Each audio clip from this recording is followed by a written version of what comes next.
been at war for 61 days. I'm Jonathan Schanzer, Senior Vice President for Research at FDD, and welcome back to the FDD Morning Brief.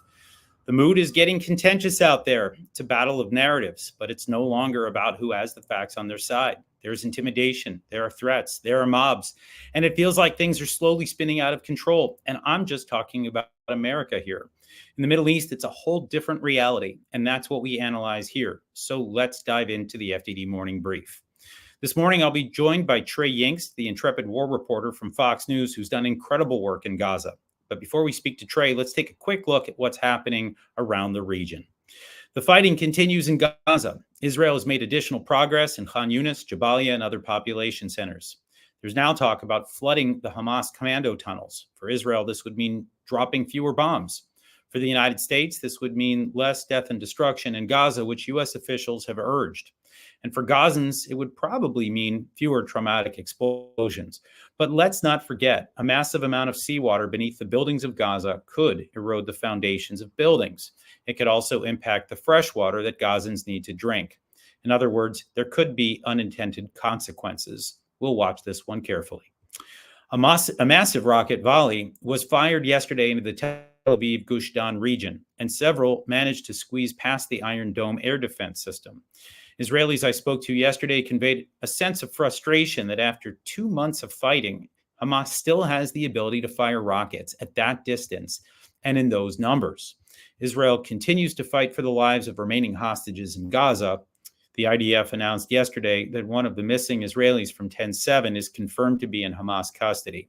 That brings the number of hostages up to 138.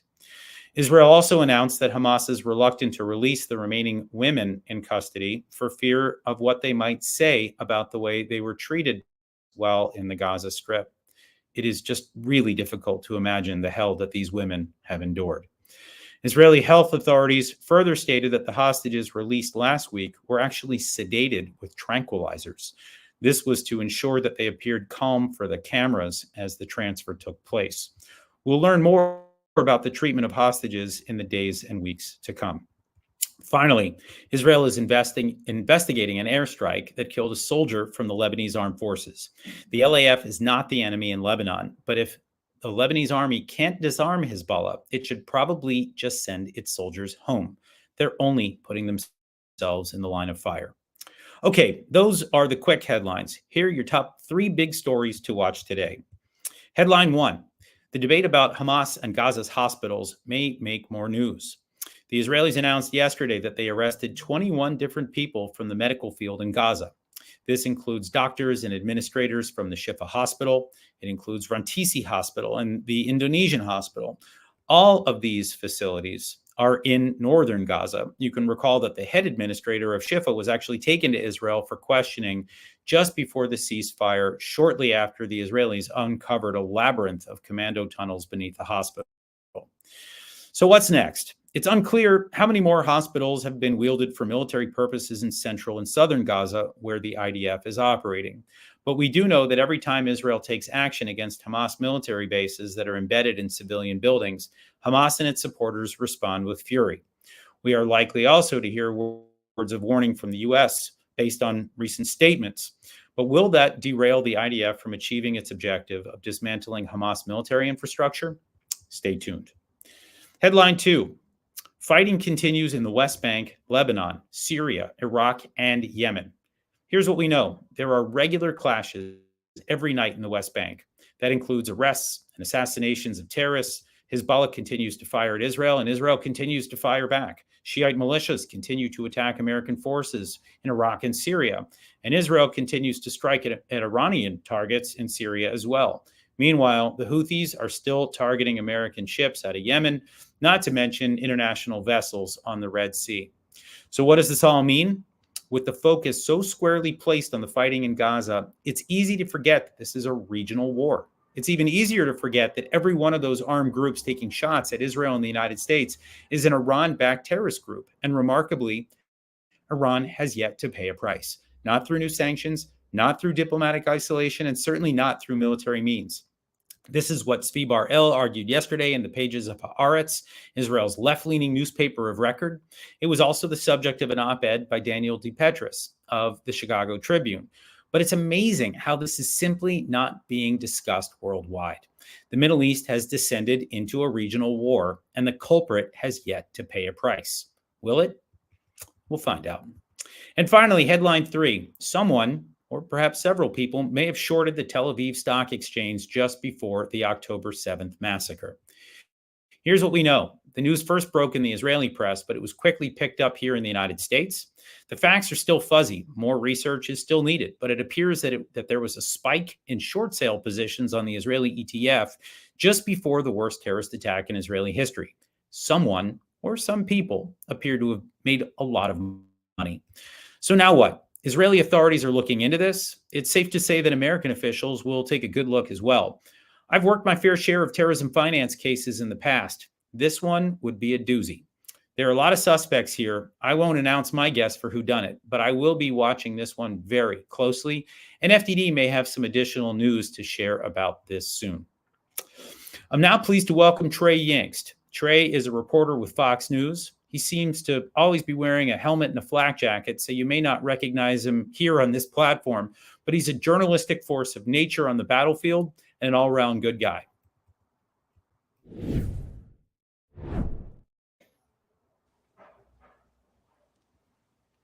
Trey, welcome. Thank you, Jonathan. Well, let me ask you, Trey. I've watched you for some time now, and you looks like you wake up every day and you run into the line of fire. You throw yourself into the battlefield. How is it that you came into this business in the first place, and what keeps you going every day?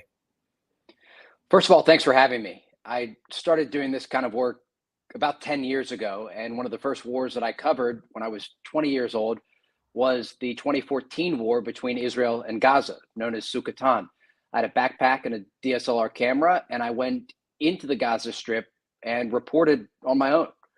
And so this is an experience for me that is familiar, but it's also something that I've been working at for the past decade, trying to develop sources, not just in Israel with the military and the government, but also inside Gaza with Hamas and Islamic Jihad, civilians, doctors, people who can help us understand what the full story is. So I'd say I'm motivated by the fact that I think I'm uniquely placed, being based in the Middle East for Fox, out of our Jerusalem bureau, having covered this conflict for so many years, and been able to develop sources and a level of trust on both sides of the border that I think allows us to cover this story in a way that we can bring the news to our viewers and let them decide based on the facts that we provide.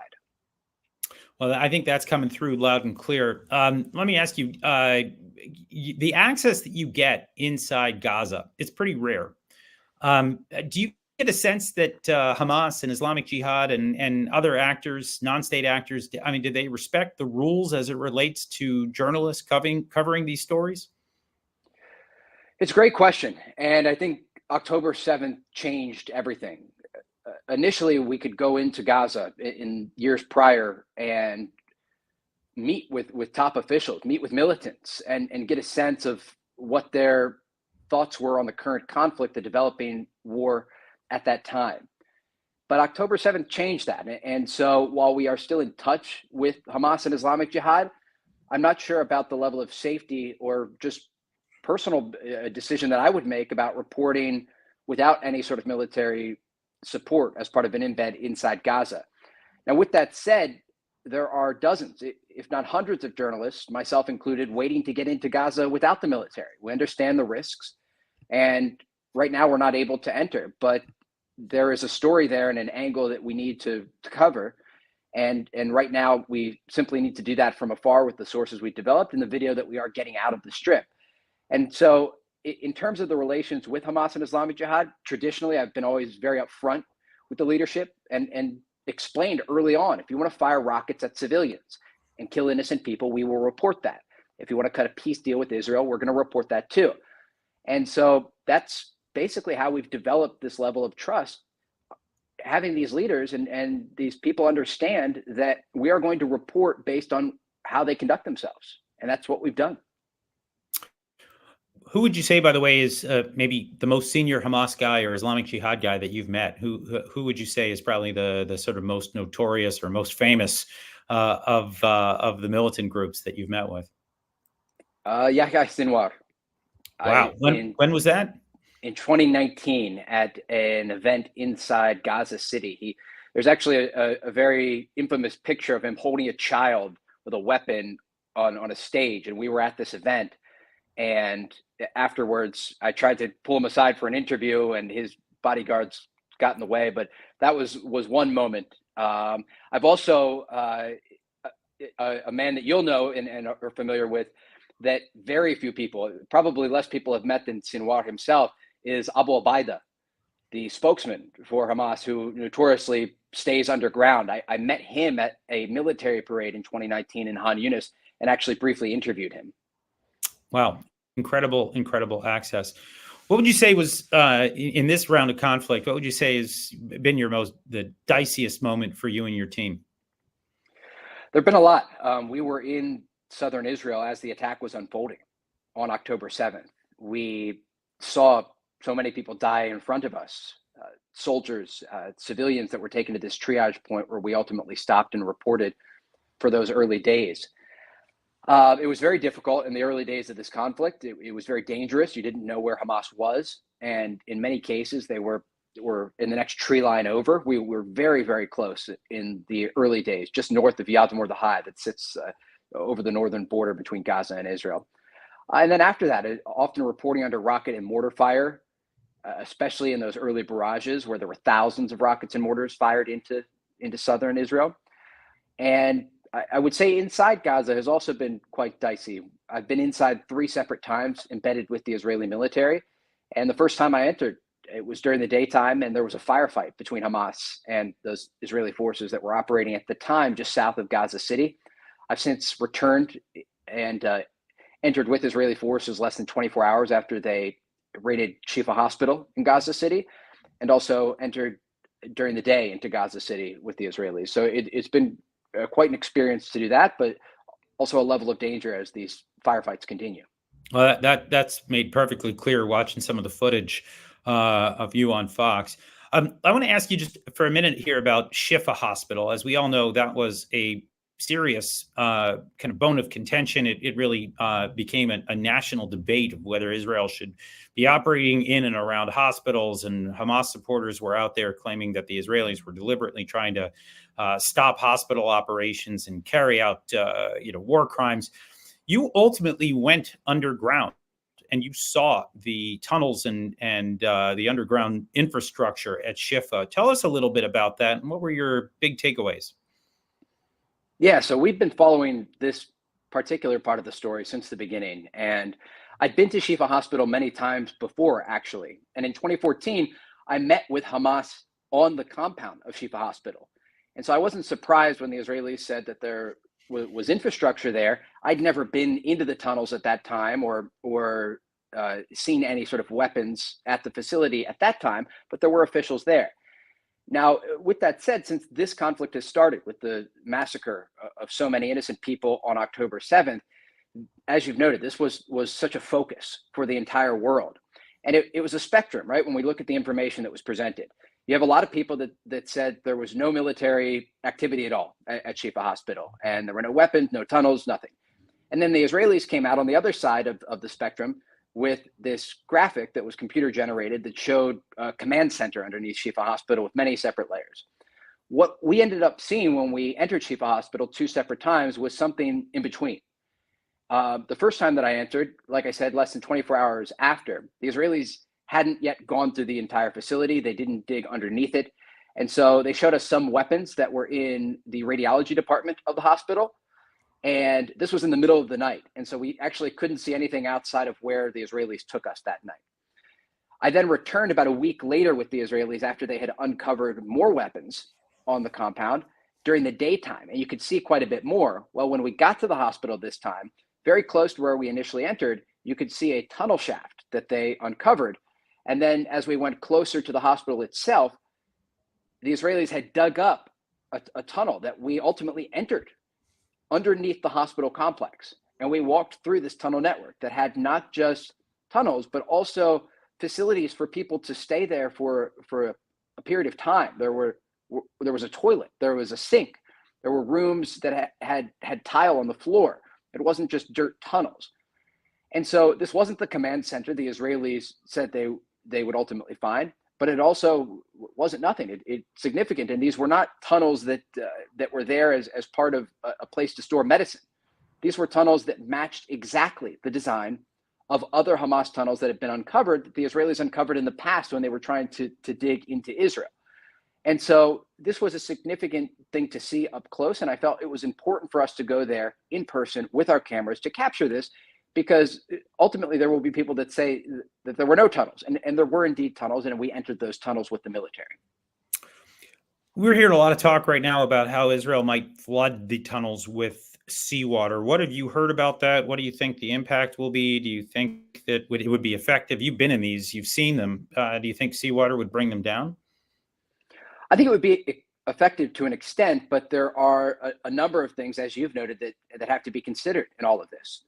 The first thing that comes to mind is where the hostages are being held. Initially, the groups inside Gaza, including Hamas and Islamic Jihad, and even some of the smaller organizations, PFLP and others, said hostages were in the tunnels. And we have heard from some of the people that have been freed as part of that ceasefire, the week-long ceasefire, that they were, in many cases, held in tunnels. So that is something to consider. We don't know exactly where the other hostages, nearly 140, are being held in Gaza. So if they're in the tunnel system, they have to take that into consideration. The other two things, as you noted, it has to do with the freshwater infrastructure inside Gaza, and also broadly the civilian infrastructure. Flooding the tunnel network, because it is so extensive, could have consequences that would ultimately affect the humanitarian situation inside Gaza.